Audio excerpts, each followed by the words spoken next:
What's up, guys? Happy Friday afternoon. Great to be covering NBA again. Got a great show for you today. A juicy little slate of NBA games for Saturday, so let's get into them. First game, Milwaukee's at Charlotte. Game opened as a pick.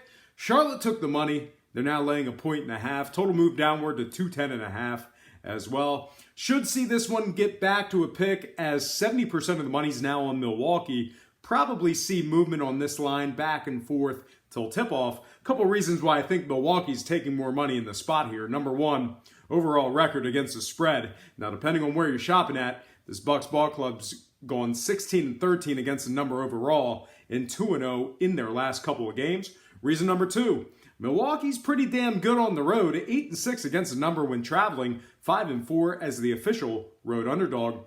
And reasons 3 and 4 to lean toward Milwaukee, they're good against bad teams, and they're great in the second game of a back-to-back. Milwaukee's 6-4 against the number facing teams under 500, and they're a very impressive 4-1 covering in the second game of a back-to-back. Now, scoring-wise, heavy money coming in on the under in this one, like I said.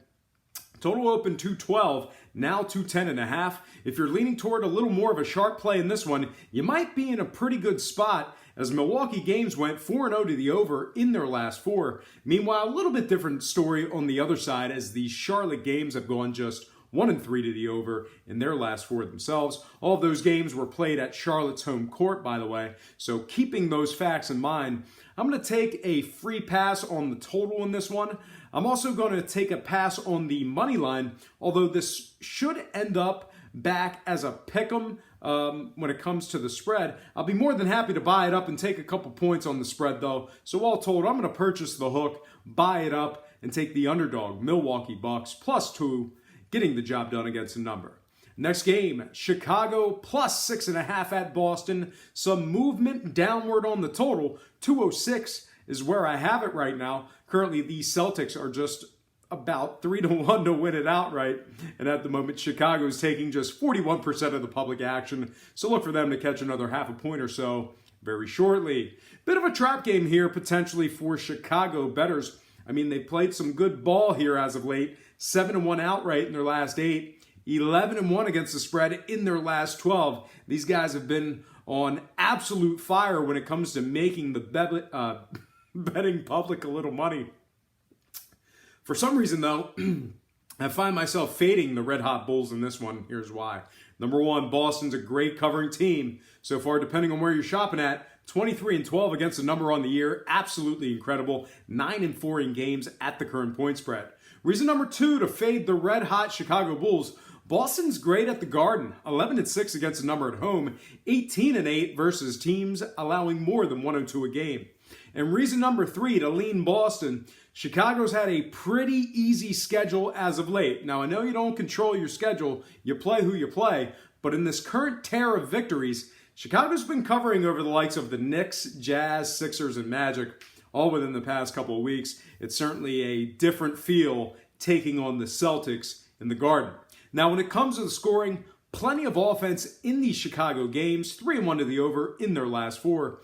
Meanwhile, on the other side, somewhat similar story as Boston games went 3-2 to the over in their last 5 themselves. I think the betting public's got the right idea on this one when it comes to the total. All in all, I'm finding myself leaning toward 2 plays on this game. All told, I'm going to purchase the hook, buy it down, and lean toward Boston -7, getting the job done against the spread with the under 206 in this one. Next game I have for you, it is going to be LA Clippers at Memphis. Clippers taking a lot of money in this one on the road. Great spot for Memphis bettors if you're leaning toward the Grizzlies. Memphis opened up 6, now 4.5. Total open 197, now 196.5. And at the moment, the Grizzlies are $1.85 to win this one outright. Clippers will have some key guys on the bench for this game, but I still think a lean towards the Clippers isn't a terrible play. They're 3-1 against the number in their last 4, 6-1 against the number in their last 7. Another reason to lean toward the Clippers, they've taken care of bad teams. Right now, the Clippers find themselves 6-5 against the spread, facing teams under 500. And reason number 3 to fade the Grizzlies, they just don't cover. So far in the year, Memphis covered just 10 of 32 overall, 5 of 18 at home, 2 of 11 as the favorite. Even worse, they're 0-7 covering in games at the current point spread, 2-8 as the official home favorite, and a winless 0-8 against teams under 500. Now, scoring-wise, I wouldn't expect a whole lot of it in this one. Clipper games went 3-1 to the under in their last 4. All stayed under 201 points, by the way. Meanwhile, on the Memphis side, same song and dance as their games went 4-0 to the under themselves. All those contests stayed under 196 points as well. So once again, I'm not looking for a whole lot of offense in this one. All said and done, I think I'll forego a play on the spread, as I feel like the public knows something I don't. All told, though, I'll gladly make a play on the total and take the under 196.5 in this one. All right, I'm going to slide to my next and final game for the show. I'm talking about San Antonio at Sacramento. The markets opened this one up with the Spurs as the 8.5-point favorites and the total at 195.5. Since the betting opened up, we've actually seen Sacramento take the majority of that early action. Numbers moved down to San Antonio 7.5. Saw a little over money on the total. That one moved up to 196.5. And at the moment, the Spurs are slightly better than 3-1 to win it outright. A little surprised to see the number move downward on the spread, but makes sense the more I go through the trends. Here's a couple reasons why I think we're seeing a public lean toward the Kings on their home court. Reason number one, location. Sacramento's actually done a fine job against the number on their home court, 7-5 against the spread in their games in the friendly confines. Meanwhile, on the other side, San Antonio has covered just 5 of 16 on the road. Reason number two, 2-game winning streak. At the moment, Sacramento's 2-0 against the spread in their last couple of games and actually garnered themselves outright wins in those 2 covers. And reason number 3, to fade the Spurs, San Antonio's covered just 7 of 20 games versus teams allowing more than 102 a game. Now, scoring-wise, as always, the books cannot make the total low enough for these Spurs games. 3-1 to the under in their last 4. And same song and dance on the other side of the floor as Sacramento games went 3-0 to the under in their last trio of games. Well, I think I'll once again go contrarian when it comes to the total. I just cannot lean toward the over with those overwhelming scoring trends. I think I'll take a pass on the spread. San Antonio should handle the Kings in the outright game despite being on the road. Look for this game to be in a buttload of moneyline parlays. As for me, though, I'm going to make one more play on another total. All told, I'm leaning toward the under 196.5 in this one. All right, folks, that is going to do it for me. Now, there were a couple games I took a pass on.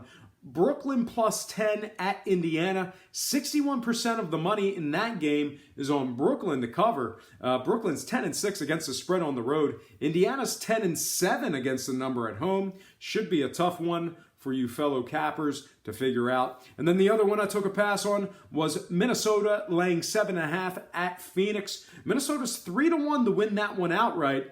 Look for them to be in some money line parlays as well. Total moved up 3 whole points in that one. Lots of bettors looking for some offense in that game. Minnesota's also taking 54% of the money in that contest, so look for them to be laying 8 by the closing bell.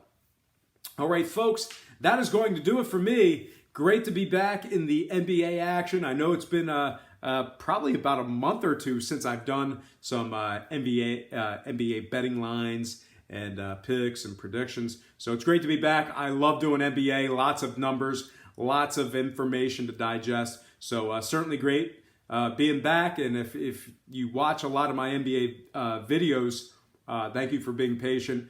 We've certainly been overwhelmed with a lot of NBA and college football action, and the views on those have been great. But views on NBA videos have always been good. They've always been consistent. So thank you guys for sticking with me, and it's great to see you once again. All right, folks, that is going to do it for me. Before I get out of here, I have to remind you that I am not a sports betting expert, nor do I implore you to take any of my picks. A wise man once said, good ain't free, and free ain't good. If for some reason you decide to use the free information on this program, you're utilizing it at your own discretion. Most importantly, if you're betting any of these games, do it safe, do it responsibly, and most important, have fun. For Brock Page Productions, I'm Brock Page, and have yourself a positive day.